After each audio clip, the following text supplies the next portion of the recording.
ஓம் சக்தி, ஓம் சக்தி. ஆன்மீக மனம் கமழும் ஆயிலவாடி கிராமத்தில் வீற்றிருந்து தன்னை நாடி வரும் பக்தர்களுக்கு கேட்ட வரங்களை அள்ளித்தரும் அருள்மிகு எட்டியம்மன் திருக்கோவிலில் மாதந்தோறும் பௌர்ணமி விழா வெகு விமர்சையாக கொண்டாடப்பட்டு வருகிறது. அந்த வகையில் இந்த ஆவணி மாதம் 10ஆம் தேதி ஆகஸ்ட் 27 வியாழக்கிழமை அருள்மிகு எட்டியம்மனுக்கு பௌர்ணமி சிறப்பு பூஜைகள் மிகவும் கோலாகலமாக நடந்து முடிந்தன. மாலை 6 மணி அளவில் மலர்களாலும் தீபங்களாலும் அலங்கரிக்கப்பட்ட திவ்யமான திருக்கோலத்தில் எட்டியம்மனுக்கு சிறப்பான பௌர்ணமி ஊஞ்சல் ஆராட்டு விழா நடைபெற்றது. அன்னை ஊஞ்சலில் ஆடிய அந்த காட்சி அங்கு கூடியிருந்த பக்தர்களின் மனதை கொள்ளை கொண்டது. இந்த அருள் நிறைந்த ஆன்மீக நிகழ்வில் ஆயிலவாடி ஊர் பொதுமக்கள் மற்றும் சுற்றுவட்டார கிராமங்களைச் சேர்ந்த பக்த கோடிகள் திரளாக கலந்து கொண்டு அம்மனை மனமுருகி வழிபட்டனர்.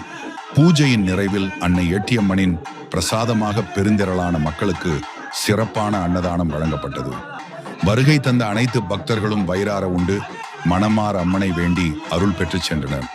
பக்தர்களின் குறைகளை தீர்த்து அனைவரது வாழ்விலும் ஒளிமயமான எதிர்காலத்தை தந்தருளும் எட்டியம்மனின் பரிபூரண அருள் என்றும் நம் அனைவருக்கும் கிடைக்கட்டும்.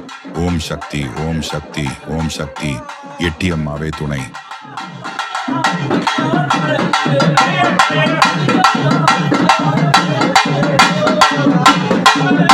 Thank you.